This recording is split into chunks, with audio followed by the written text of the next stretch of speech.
মানুষ ভালো থাকার জন্য আর মেন্টালিটিটা সবচেয়ে গুরুত্বপূর্ণ।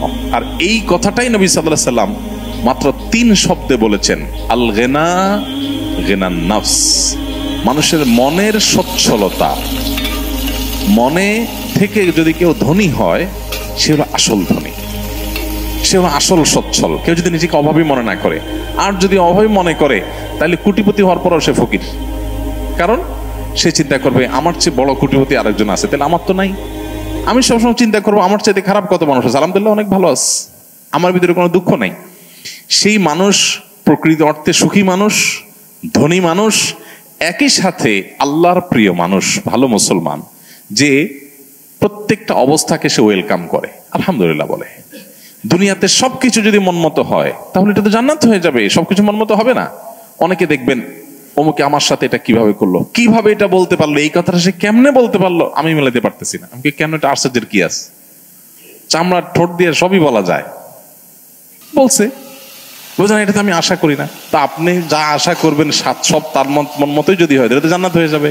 আপনার আশার বিপরীত কিছু হবে দেখেই তো দুনিয়া। না না, সে কিভাবে এটা আমারে বলতে পারলো, আমার মাথায় ধরতেছে না, কেমনে এটা বলতে পারলো। আরে কেমনে বলতে পারলো, আমি তো বলতে পারবো আপনাকে, কোনো ব্যাপার না তো। সবকিছুকে ইজিলি নেওয়া, এটা হলো মানুষের দুঃখ দুর্দশা দূরের প্রধান মাধ্যম, প্রধান উপায়। আল্লাহ তাআলা আমাদেরকে সেই তৌফিক দান করুন। আমরা অনেকে আছি যে কোনো প্রকার বিপদ আপদ হলে আমরা ধৈর্য ধারণ করতে পারি না। ভাই, সবরটা কখন করবেন? তাহলে আপনার মনের বিরুদ্ধে হবে, চাওয়ার বিরুদ্ধে হবে, আশা যা করছেন তার উল্টাটা হবে। আপনার সাথে পড়ালেখা করে অনেক ভালো আছে, আপনি সাথে থাকবেন না, এখানে তো সবর, এখানে তো সবরের প্রশ্ন আসবে। সবরটা কোথায় করবেন তাহলে, সবই যদি মনমতো হয়?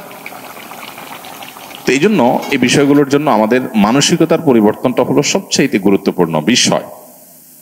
বহু মানুষ আছে যে দুনিয়াতে তাদের সবকিছু চাই, সবকিছু চাই বাস, আর অন্যের সাথে কম্পেয়ার করা এবং অন্যের কাছে আশা করা। সকল অশান্তির 2টা মূল আছে, আরেকজনের সাথে নিজেকে তুলনা করা, আরেকটা হলো আরেকজনের কাছে কি করা, আশা করা। মানুষের কাছে এত বেশি আশা করা উচিত না। স্বামী হোক, স্ত্রী হোক, ননদ হোক, দেবর হোক, শ্বশুর হোক, শ্বশুর বাড়ি হোক,